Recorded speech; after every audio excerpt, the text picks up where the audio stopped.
ଅତୀତର ବୋଝ କେମିତି ଆମ ଉପରେ ଏକ ପାହାଡ଼ ପରି ଲଦି ହୋଇ ଆମ ଜୀବନର ସୁଖ ଶାନ୍ତିକୁ ନଷ୍ଟ କରିଥାଏ, ଏହି କାହାଣୀ ମାଧ୍ୟମରେ ଶିଖିବା।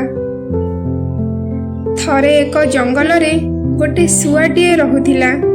ମନଖୋଲା ଗୀତ ଗାଇ ଜଙ୍ଗଲ ସାରା ଘୁରି ବୁଲୁଥିଲା। ଘୁରି ବୁଲିବା ସହ ଶୁଆଟିର ଏକ ବିଚିତ୍ର ଅଭ୍ୟାସଟିଏ ଥାଏ। ନିତିଦିନିଆ ଜୀବନରେ ଘଟୁଥିବା ପ୍ରତ୍ୟେକଟି ଘଟଣା, ସେ ସୁଖ ହେଉ, ଦୁଃଖ ହେଉ, ହସ ହେଉ ଅବା କାନ୍ଦ ହେଉ, ଛୋଟ ଛୋଟ ପଥରରେ ଲେଖି ତାକୁ ଏକ ଛୋଟ ଥଳିରେ ରଖେ। ଆଉ ସେହି ଥଳିକୁ କାନ୍ଧରେ ପକାଇ ଅତି ଖୁସିରେ ଘୁରି ବୁଲୁଥାଏ। ଶୁଆଟିକୁ ଲାଗେ ଅତୀତରେ ଘଟିଥିବା ଘଟଣା ବର୍ତ୍ତମାନର ସ୍ମୃତି ହୋଇଥାଏ। ଦିନ ପରେ ଦିନ ବିତି ଚାଲେ। ଶୁଆଟି କାନ୍ଧରେ ପକାଇଥିବା ଥଳିଟିର ଓଜନ ଧୀରେ ଧୀରେ ବଢ଼ିବାକୁ ଲାଗେ, ଯାହାଦ୍ୱାରା ଶୁଆଟିକୁ ଉଡ଼ିବାରେ କଷ୍ଟ ହେଉଥାଏ। ତଥାପି ସେ ଥଳିଟିକୁ କାନ୍ଧରେ ପକାଇ ଘୁରି ବୁଲୁଥାଏ। ଏମିତି ଜଙ୍ଗଲରେ ବୁଲୁ ବୁଲୁ ଏକ ହଂସ ସହିତ ଶୁଆଟିର ଭେଟ ହୁଏ। ହଂସଟି ଶୁଆକୁ ପଚାରେ, ତୁମେ କାନ୍ଧରେ କ'ଣ ପକାଇ ଘୁରି ବୁଲୁଛ?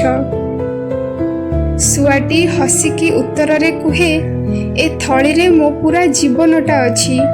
ମୋ ଜୀବନର ପ୍ରତ୍ୟେକଟି ମୁହୂର୍ତ୍ତକୁ ମୁଁ ମୋ କାନ୍ଧରେ ବାନ୍ଧି ରଖିଛି। ହଂସଟି ଶୁଆଟିକୁ କୁହେ, ଯେଉଁ ଥଳିରେ ତୁମେ ତୁମ ଜୀବନକୁ ବାନ୍ଧି ରଖିଛ, ସେହି ଥଳି ଏବେ ତୁମ ଜୀବନ ନେବାକୁ ବସିଲାଣି। ଥରେ ତୁମ ଡେଣାକୁ ତ ଦେଖ। ଅତୀତର ବୋଝରେ ତୁମର ଉଡ଼ିବା ବି କଷ୍ଟ ହେଲାଣି। ଅତୀତକୁ ଛାଡ଼ି ବର୍ତ୍ତମାନରେ ବଞ୍ଚିବା ଶିଖ। ଶୁଆଟି ଏସବୁ କଥାକୁ ଧ୍ୟାନ ଦିଏ ନାହିଁ। ସେ ଆହୁରି ନିଜର ସ୍ମୃତିକୁ ପଥରରେ ସଂଗ୍ରହ କରି ଚାଲେ। ପଥରର ଓଜନ ଏତେ ବଢ଼ିଯାଏ ଯେ ଶୁଆଟି ଉଡ଼ିବା ତ ଦୂରର କଥା, ଚାଲିବାକୁ ବି କଷ୍ଟ ହୁଏ। ଶରୀର ବି ସମ୍ପୂର୍ଣ୍ଣ ଦୁର୍ବଳ ହୋଇସାରିଥାଏ। ଦିନେ ଝଡ଼ ବର୍ଷା ରାତିରେ ସେହି ପଥରର ଭାରାରେ ଶୁଆଟି ନିଜ ପ୍ରାଣ ହରାଇ ବସେ। ସ୍ମୃତି ଆମ ମାର୍ଗଦର୍ଶନ କରାଇଥାଏ, କିନ୍ତୁ ତାକୁ ବାନ୍ଧି ରଖି ନିଜର ବର୍ତ୍ତମାନକୁ ନଷ୍ଟ କରିବା ଉଚିତ ନୁହେଁ। ଶୁଆ ଭଳି ଆମ ଜୀବନ ମଧ୍ୟ ସମାନ ହୋଇଥାଏ। ଅତୀତର ସବୁ ଘଟଣାକୁ ମନରେ ରଖି ଚାଲିଥାଉ। ଧୀରେ ଧୀରେ ମନର ବୋଝ ଏତେ ଭାରୀ ହୋଇଯାଇଥାଏ, ଆମେ ବର୍ତ୍ତମାନରେ ବଞ୍ଚିବା ବି ଭୁଲି ଯାଇଥାଉ।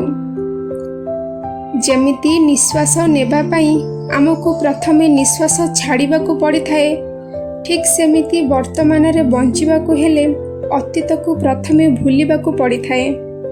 ସେଥିପାଇଁ ଜୀବନରେ ନୂଆ ନୂଆ କଥାକୁ ଅନୁଭବ କର, କିଛି କିଛି ନୂଆ ପଦକ୍ଷେପ ନିଅ ଏବଂ ଏକ ଖୋଲା ହୃଦୟ ସହ ବଞ୍ଚିବା ଶିଖ।